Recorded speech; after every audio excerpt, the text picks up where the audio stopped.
Bollywood star hero Salman Khan మరోసారి వివాదంలో చిక్కుకున్నారు. ఇప్పటికే వివాదాస్పద వ్యాఖ్యలతో లెక్కలేనన్ని సార్లు వార్తల్లో నిలిచిన సల్మాన్ ఖాన్ తాజాగా మరోసారి తన క్యారెక్టర్ను బయటపెట్టారు. భారత్ పాకిస్తాన్ మధ్య కాల్పుల విరమణ నేపథ్యంలో సోషల్ మీడియా వేదికగా స్పందించారు.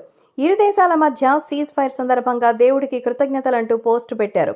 దీంతో దేశవ్యాప్తంగా ఆగ్రహ జ్వాలలు అలుముకున్నాయి. అటు ఫ్యాన్స్ ఇటు బీజేపీ నేతలు తీవ్రంగా మండిపడ్డారు. దీంతో సల్లూ భాయ్ ఆ ట్వీట్ని వెంటనే డిలీట్ చేశారు. ఆపరేషన్ సింధూర్ ప్రారంభమై చాలా రోజులవుతున్నా ఎందుకు స్పందించలేదని, ఇన్ని రోజులు ఎందుకు సైలెంట్గా ఉన్నారని నెటిజన్లు ప్రశ్నిస్తున్నారు. ఆపరేషన్ సింధూర్పై స్పందించకుండా ఇప్పుడు ఎందుకు స్పందిస్తున్నారని మండిపడ్డారు. దీంతో సల్మాన్ ఖాన్ వెంటనే ఆ ట్వీట్ డిలీట్ చేశారు. ప్రస్తుతం ఈ ట్వీట్ సామాజిక మాధ్యమాల్లో వైరల్ అవుతోంది.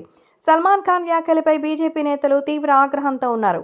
తెలంగాణ బీజేపీ నేత మాధవీలత తీవ్ర ఆగ్రహంతో ఉన్నారు. సల్మాన్ ఖాన్పై ఘాటు విమర్శలు చేశారు.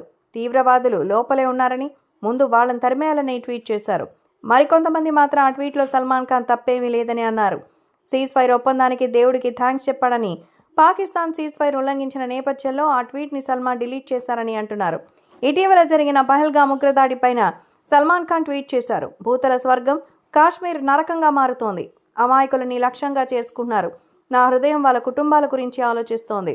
ఒక అమాయకుడిని చంపడం మొత్తం ప్రపంచాన్ని చంపడంతో సమానమని సల్మాన్ ఖాన్ పోస్ట్ చేశారు.